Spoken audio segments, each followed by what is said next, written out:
اب پروگرام کا آغاز ہونے جا رہا ہے. میری گزارش ہے مہا صاحبہ سے کہ وہ تشریف لائیں اور اپنا کاروبار سنبھالیں. السلام علیکم ورحمۃ اللہ وبرکاتہ. ان الحمد للہ نحمده ونستعینه ونستغفره ونعوذ باللہ من شرور انفسنا ومن سیئات اعمالنا.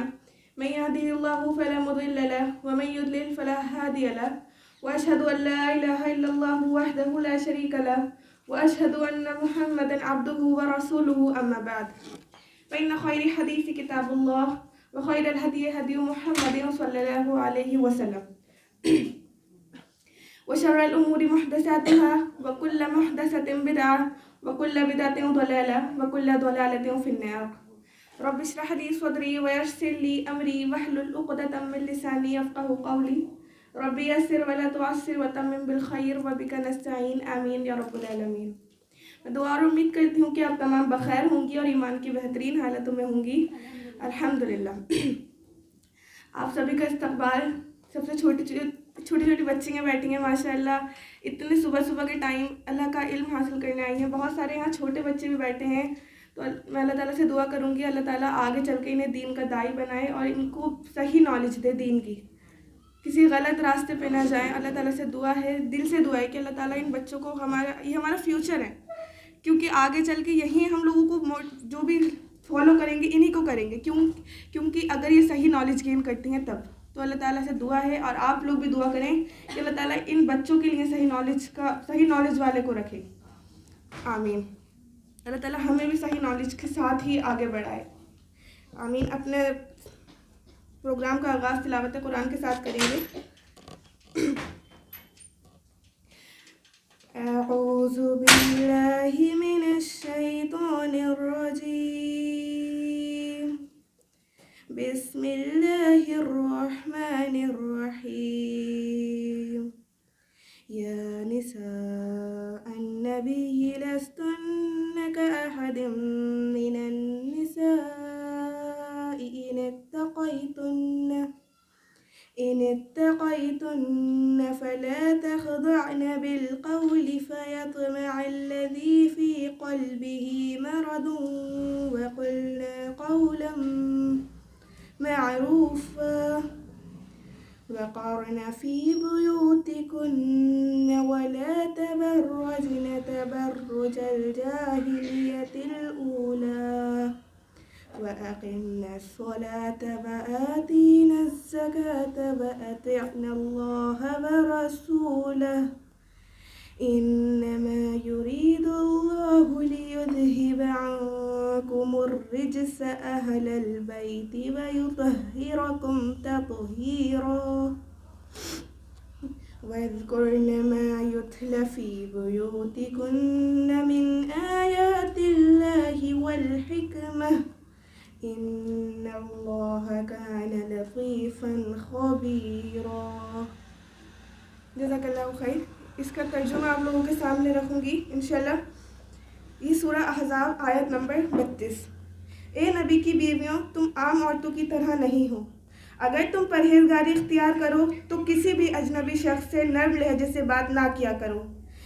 اس سے کیا ہوگا کہ جس کے دل میں کوئی روگ ہو وہ کوئی برا خیال کرے, اور ہاں قاعدے کے مطابق کلام کیا کرو یا بات کیا کرو, اور اپنے گھروں میں قرار سے رہو اور قدیم جاہلیت کے زمانے کی طرح اپنے بناؤ سنگار کا اظہار نہ کرو, اور نماز ادا کرتی رہو اور زکوٰۃ دیتی رہو. اللہ اور اس کے رسول کی اطاعت گزاری کرو. اللہ تعالیٰ یہی چاہتا ہے کہ اے نبی کی گھر والیوں, تم میں سے وہ ہر قسم کی گندگی کو دور کر دے اور تمہیں خوب پاک کر دے, اور تمہارے گھروں میں جو اللہ کی آیات اور رسول کی جو احادیث پڑھی جاتی ہیں ان کا ذکر کرتی رہو. یقیناً اللہ تعالیٰ لطف کرنے والا خبردار ہے. جزاک اللہ خیر. یہ تھیں سورہ احزاب کی آیتیں. اسی کے ساتھ میں اپنی شارٹ اسپیچ کے لیے دعوت دینا چاہوں گی سسٹر نرگس صاحبہ کو, جن کا ٹاپک ہے دین علم. اعوذ باللہ من الشیطان الرجیم. بسم اللہ الرحمن الرحیم.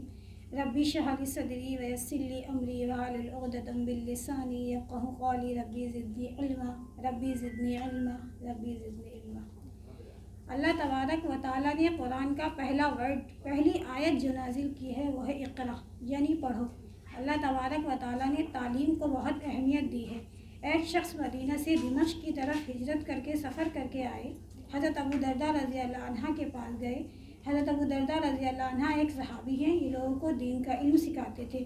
ان کے پاس بہت سے لوگ دین کا علم سیکھنے آتے تھے۔ ایک شخص جو مدینہ سے آئے تو حضرت ابو درداء رضی اللہ عنہ نے کہا آپ کیوں آئے ہیں؟ تو انہوں نے کہا کہ مجھے معلوم پڑا ہے کہ آپ کے پاس ایک حدیث ہے، تو میں وہ حدیث سننے کے لیے آیا ہوں۔ تو حضرت ابو درداء رضی اللہ عنہ نے کہا اس کے علاوہ بھی کوئی اور کام تھا، کوئی اور کام، بزنس، کوئی اور کام جس کے لیے آپ یہاں پر آئے ہوں؟ تو انہوں نے کہا نہیں، میں صرف ایک حدیث سننے کے لیے ہی آیا ہوں۔ تو حضرت ابو درداء رضی اللہ عنہ نے انہیں ایک بہت ہی پیاری حدیث سنائی۔ انہوں نے کہا اگر کوئی شخص علم کی تلاش میں، دین کے علم کی تلاش میں سفر کرتا ہے تو اللہ تبارک و تعالیٰ اس کے لیے جنت کے راستے کو آسان کر دیتے ہیں۔ اور آپ نے فرمایا اگر کوئی شخص دین کا علم حاصل کرنے کے لیے نکلتا ہے تو اس کے لیے فرشتے اپنے پروں کو بچھا دیتے ہیں، اور مچھلیاں سمندروں میں اس کے لیے دعائیں کرتی ہیں، اور بلوں میں موجود چیونٹیاں بھی اس کے لیے دعائیں کرتی ہیں۔ اس کے علاوہ ایک بندہ جو دین کا علم حاصل کرتا ہے اس کے لیے دنیا میں بھی فائدہ ہے اور آخرت میں بھی فائدہ ہے۔ اللہ تعالیٰ ہم سب کو دین کا علم سیکھنے اور سکھانے والا بنائے۔ ہمیں کرنا کیا ہے؟ ہمیں یلغار کے مقابلے میں مقابلہ کرنا ہے۔ کیسے مقابلہ کرنا ہے؟ ہم نے ایک مضبوط فاطمی روپ دنیا کے سامنے رکھنا ہے۔ اسلام نے کہیں منع نہیں کیا عورت کو کسی شعبے میں جانے سے۔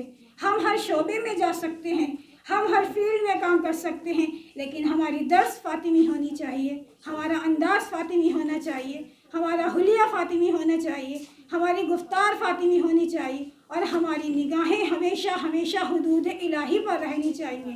کام ہم جو کچھ بھی کریں لیکن ہماری نگاہیں ہمیشہ اپنے مقصد خلقت پر ہونی چاہیے۔ تعلیم ہم جو بھی حاصل کریں اس تعلیم کا مقصد ہمیں خدا سے قریب کرنا ہو۔ اگر یہ تعلیم ہمیں خدا سے قریب نہیں کر رہی تو یہ تعلیم ہمیں تباہ کر رہی ہے۔ ایک بہت ہی پیارا خوبصورت شعر علم پہ، علم وہ نہیں جو کتابوں میں محفوظ ہے، علم وہ نہیں جو کتابوں میں محفوظ ہے، بلکہ علم وہ ہے جو تمہارے سینوں میں محفوظ ہے اور جو تمہاری زبان پہ رواں دواں ہے۔ السلام علیکم۔ ماشاء اللہ، بارک اللہ فیک، جزاکم اللہ خیر۔ الحمدللہ یہ سسٹر نے پہلی بار دیا ہے، اور یہ ماشاء اللہ بہت انہوں نے جذبے کے ساتھ دیا، اور اللہ تعالیٰ سے دعا ہے کہ اللہ تعالیٰ ان کے دین علم میں اور مزید برکت دے، آمین۔ ایک شعر کے ساتھ ڈاکٹر سر کو دعوت دینا چاہوں گی۔ پہلے ایک شعر، گونگی ہو گئی آج کچھ زبان کہتے کہتے، ہچکچا گیا خود کو مسلمان کہتے کہتے، یہ بات نہیں کہ مجھ کو اس پر یقین نہیں، بس ڈر گیا خود کو صاحب ایمان کہتے کہتے، توفیق نہ ہوئی مجھ کو ایک وقت کی نماز کی، اور چپ ہوا مؤذن اذان کہتے کہتے، کسی کافر نے جو پوچھا ہے کون سا مہینہ، شرم سے پانی ہاتھ سے گر گیا رمضان کہتے کہتے، میری الماری میں گرد سے اٹھی کتاب کا جو پوچھا، میں گڑ گڑا گیا زمین میں قرآن کہتے کہتے، یہ سن کر چپ سادھ لی اقبال اس نے، یوں لگا جیسے رک گیا مجھ کو حیوان کہتے کہتے۔ جزاک اللہ خیر۔ اب